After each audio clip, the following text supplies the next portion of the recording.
صلی اللہ وسلم علی رسولہ الکریم اما بعد فاعوذ باللہ من الشیطان الرجیم بسم اللہ الرحمن الرحیم عن عبداللہ بن غناب قال قال رسول اللہ صلی اللہ علیہ وسلم من قال حين يصبح اللهم ما أصبح بي من نعمة أو بأحد من خلقك فمنك وحدك لا شريك لك تلك الحمد ولك الشكر فقد أدى شكر يومه ومن قال مثل ذلك حين يمسي وقد أدى شكرا لیلته رواہ ابو داود۔ حضرت عبداللہ ابن غنام رضی اللہ تعالیٰ عنہ سے روایت ہے، وہ فرماتے ہیں کہ جی میرے آقا نبی اکرم صلی اللہ علیہ وسلم نے ارشاد فرمایا جو صبح کے وقت یہ پڑھ لے الہی تیری جو نعمت مجھے یا تیری کسی مخلوق کو ملی وہ صرف تیرے اکیلے کی طرف سے ہے، تیرا کوئی شریک نہیں، لہذا تیری ہی حمد ہے اور تیرا ہی شکر، تو اس نے آج کے دن کا شکریہ ادا کر دیا، اور جو اسی طرح شام کے وقت کہہ لے تو اس نے اس رات کا شکریہ ادا کر دیا۔ اس کائنات عالم میں جو بھی نعمت ہے وہ بالواسطہ ہے یا بلا واسطہ ہے، ہر ایک نعمت میرے اللہ تعالیٰ کی کرم نوازی ہے، اسی کی طرف سے ہے اور اسی کے لیے ہی اس کی تعریف ہے، اور اس کی میرا مالک اپنے پاک کلام میں ارشاد فرماتا ہے وَمَا بِكُم مِّن نِّعْمَةٍ فَمِنَ اللَّهِ، تمہارے پاس جو بھی نعمت ہے وہ اللہ کی طرف سے ہے۔ اب وہ ہم گنتے چلے جائیں تو ہم شمار نہیں کر سکتے کہ میرے اللہ نے کیا کیا ہم پر احسان اور مہربانی کی۔ ماں باپ یہ بھی اللہ کا احسان ہے، بہن بھائی، رشتہ دار، اولاد، کاروبار، نوکری، جو بھی جتنی بھی نعمتیں گنتے چلے جاؤ گے شمار نہیں کر سکتے کہ اللہ نے کتنا ہم پر احسان فرمایا۔ ٹھیک ہو گیا جی؟ پھر ایک عقیدہ یاد رکھیں، ہم جب ایمان کی صفات پڑھتے ہیں تو ہم کیا پڑھتے ہیں؟ آمنت باللہ وملائکتہ وکتبہ ورسلہ والیوم الآخر والقدر خیرہ وشرہ من اللہ تعالی۔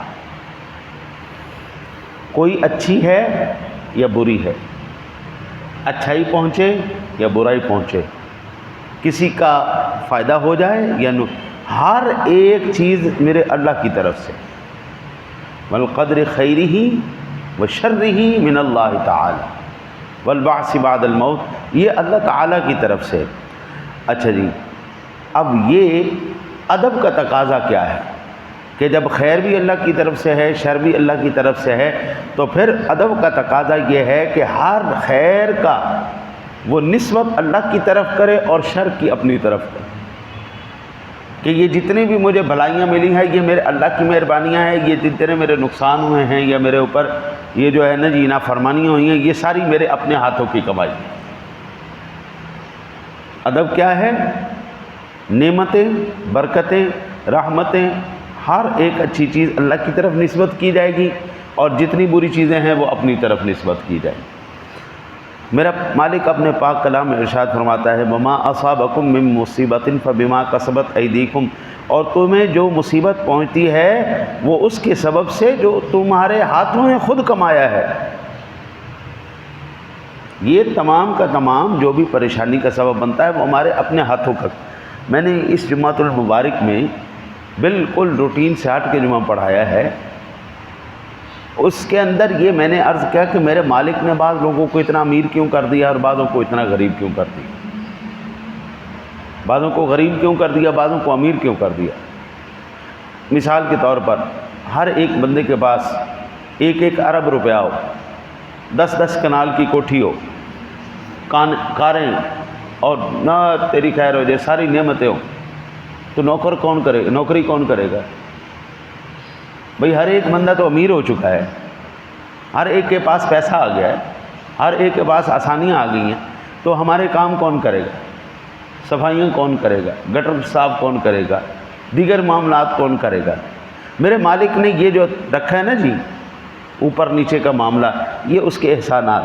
تو پھر اب نتیجہ اس حدیث کا یہ نکلا کہ جتنی بھی حمد ہے، جتنی بھی تعریف ہے، جتنا بھی شکر ہے وہ تمام کا تمام میرے اللہ وحدہ لا شریک کا ہے۔ حقیقی شکر صرف اللہ کا ہے، باقی جتنے شکر ہیں وہ سارے مجازی۔ حقیقی شکر صرف اللہ وحدہ لا شریک ہے، باقی جتنے بھی شکر ہیں وہ تمام کے تمام شکر مجازی ہیں۔ لو جی آخری بات سماعت فرمائیں، یہ عبادات کی 3 قسمیں ہوتی ہیں۔ ایک ہوتی ہے دل کی عبادت، ایک ہوتی ہے زبان کی عبادت، ایک ہوتی ہے بدن کی عبادت۔ یہ جو اس آیا مبارکہ، اس حدیث مبارکہ میں بیان کیا گیا ہے، اس سے مراد جتنی بھی قولی عبادات ہیں جو ہم پڑھ کے کرتے ہیں، زبان سے ہوتی ہیں، اس سے مراد وہ ہے کہ اگر کوئی کلمے کہہ لے گا صبح کو اور شام کو، اللہ تعالیٰ اس کی جتنی بھی کمی ہوگی اس کے پڑھنے میں اللہ اس کی کمی کو پورا فرما دے گا۔ اللہ سے دعا ہے اللہ تعالیٰ آپ کو مجھے عمل کی توفیق عطا فرمائے۔ اللہم صلی علی سیدنا